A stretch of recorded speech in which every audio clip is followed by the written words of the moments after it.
லோகாச்சாரிய கிருபாபாத்திரம் கௌண்டின்ய குலபூஷணம் சமஸ்தாத்த குணாபாசம் வந்தே கூரகுலோத்தமம் உத்பலாவதகே திவ்யே விமானே புஷ்கரேட்சணம் சௌரிராஜமஹம் வந்தே சதா சர்வாங்க சுந்தரம் புண்டரீக விசாலாட்சம் சரஸ்வந்தி நிவாரணம் நீலாத்திரிமிதம் நீலமேகம் ஹம்பஜே.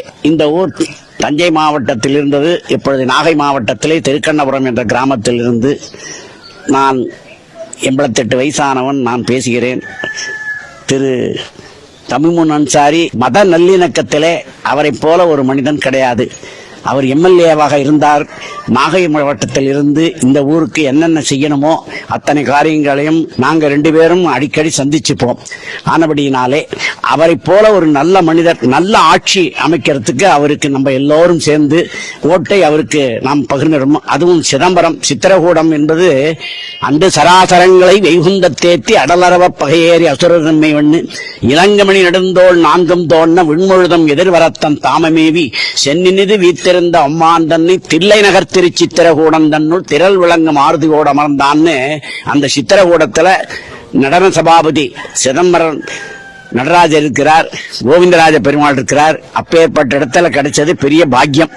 ஆகையினாலே அந்த இடத்துல இருந்து மக்கள் எல்லோரும், அவர் சிறு பையன், இவெல்லாம் வாழ்க்கையில முன்னேந்து இந்த காரியங்களை நடத்தி கொடுக்கறதுக்கான ஒரு நம்ம பத்தி சட்டசபையில கோவில்களை பத்தியும் மத நல்லிணக்கம் தெரிஞ்சவர். ஏன்னா எங்க பெருமாள் இங்கிருந்து திருமல்ராயன்பட்டினம் காரைக்கால் பார்டருக்கு போகிறார். அந்த பிரிஞ்சி ஏரிக்கு போகும்போது திட்டச்சேரி வந்த தர்கா வழியாக போவோம்.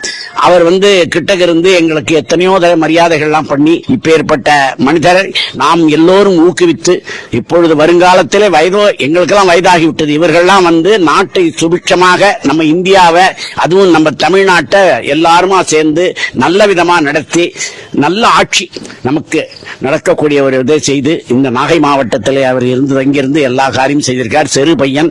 தமிழ்நாட்டில் இந்துக்கள் கோவில் ஒரு 5-6 இருக்கிறது.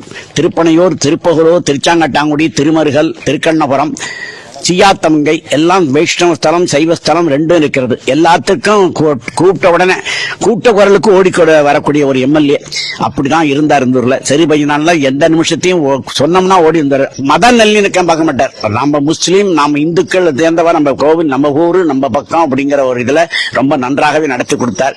அவரை பற்றி சொல்வதற்கு 1000 நாவு படைத்த ஆதிசேஷனாவோட வர்ணிக்க முடியாது. அப்பேற்பட்ட அவருடைய நம்ம எல்லோரும் சேர்ந்து அவருக்கு வாக்களித்து பெரும்பான்மையாக எம்எல்ஏ அங்க போய் சட்டசபையில் இருந்து நமக்காக குரல் கொடுத்து எல்லாம் செய்ய வேண்டும் என்று பிரார்த்திக்கிறேன்.